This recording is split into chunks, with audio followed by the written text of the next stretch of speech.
Hello, my dear students. Welcome to my YouTube channel, Learn Geography with Changamitra. Our channel last week or class 6 or social science or geography part or the MCQ series soliyase. Tare আজি video last chapter 8 আমাৰ ভাৰতৰ পাঠটি প্ৰশ্নোত্তৰ সমূহ তোমালোকলৈ লৈ আহিছো। আজিৰ ফাৰ্ষ্ট কুৱেশ্যনটো হৈছে ভাৰতৰ মূল ভূখণ্ডৰ একেবাৰে উত্তৰত থকা ঠাইখনৰ নাম কি? ভাৰতৰ মূল ভূখণ্ডৰ একেবাৰে উত্তৰত থকা ঠাইখনৰ নাম হৈছে কাশ্মীৰ।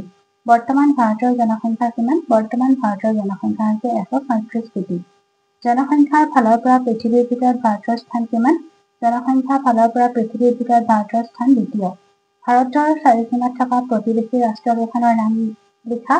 ভাৰতৰ চাৰিসীমাত থকা প্ৰতিবেশী ৰাষ্ট্ৰকেইখন হ'ল চীন, নেপাল, ভূটান, বাংলাদেশ, ম্যানমাৰ, আফগানিস্তান, পাকিস্তান। মুঠ 7খন ৰাষ্ট্ৰ আছে। ভাৰতক শ্ৰীলংকাৰ পৰা কোনে পৃথক কৰিছে? ভাৰতক শ্ৰীলংকাৰ পৰা মান্না উপসাগৰৰ পথ প্ৰণালীয়ে পৃথক কৰিছে। ভাৰত কেইখন ৰাজ্য আৰু কেন্দ্ৰীয় শাসিত অঞ্চলক লৈ গঠিত? ভাৰত 28খন ৰাজ্য আৰু 8খন কেন্দ্ৰীয় শাসিত অঞ্চললৈ গঠিত বুলি তোমালোকৰ পাঠ্যপুথি অনুসৰি আছে। কিন্তু বৰ্তমান 29খন ৰাজ্য আৰু 9খন কেন্দ্ৰীয় শাসিত অঞ্চল আছে। ছুনামি কাক বোলে? সাগৰৰ তলিত হোৱা আগ্নেয়গিৰি উদগীৰণ বা ভূমিকম্পৰ ফলত সৃষ্টি হোৱা বিশাল সাগৰীয় ঢৌকেই ছুনামি বোলে। ভাৰতৰ আৰৱ সাগৰত পৰা নদী দুখনৰ নাম লিখা। ভাৰতৰ আৰৱ সাগৰত পৰা নদী দুখনৰ নাম হ'ল নৰ্মদা আৰু তাপ্তি। ভাৰতৰ কোনটো প্ৰাকৃতিক বিভাগ কপাহ খেতিৰ বাবে বিখ্যাত? ভাৰতৰ দাক্ষিণাত্য মালভূমি অঞ্চল কপাহ খেতিৰ বাবে বিখ্যাত। ভাৰতৰ বৃহৎ লুণীয়া হ্ৰদৰ নাম কি? ভাৰতৰ লুণীয়া হ্ৰদৰ নাম হৈছে সম্বত, যিটো ৰাজস্থানত অৱস্থিত। নদী উপত্যকা কাক বোলে?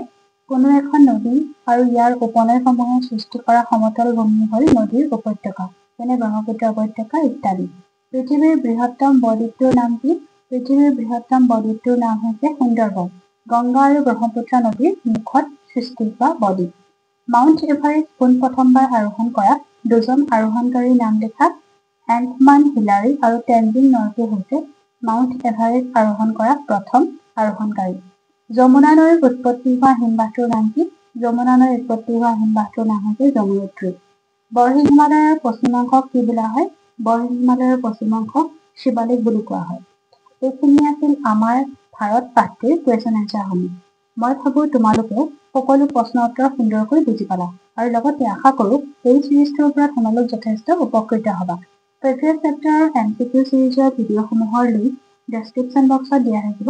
তোমালোকে যদি চোৱা নাই চাব পাৰিবা আৰু লগতে কুৱেশ্যন এনচাৰসমূহৰ PDF যদি লাগে তেন্তে কমেণ্ট বক্সত গৈ মোক জনাবা।